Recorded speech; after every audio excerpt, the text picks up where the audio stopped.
siguro may tuturing natin na number one most wanted sa buong Pilipinas ngayon.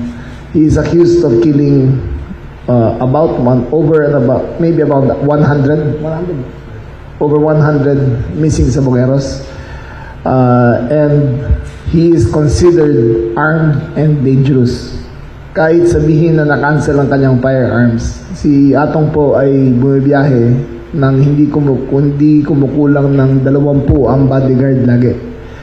Sanay po yan sa marahas na pagharap sa mga otoridad, sanay po yan sa marahas na paraan para masolusyonan ang kanyang mga problema.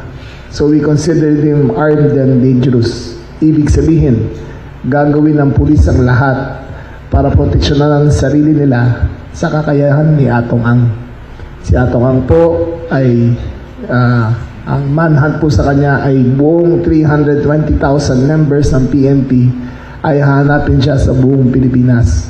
At lahat ng paraan na kailangan gawin para kunin siya ay gagawin namin. Pero may garantasya po kami na walang EJK.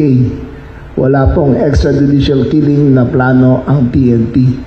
Mag-iingat lang po ang ating mga kawal na hindi sila masaktan sa pagkuha kay Atong Ang.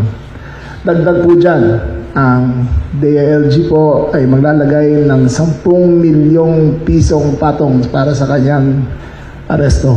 Any information leading to the conclusive arrest of Atong Ang will merit a 10 million peso reward.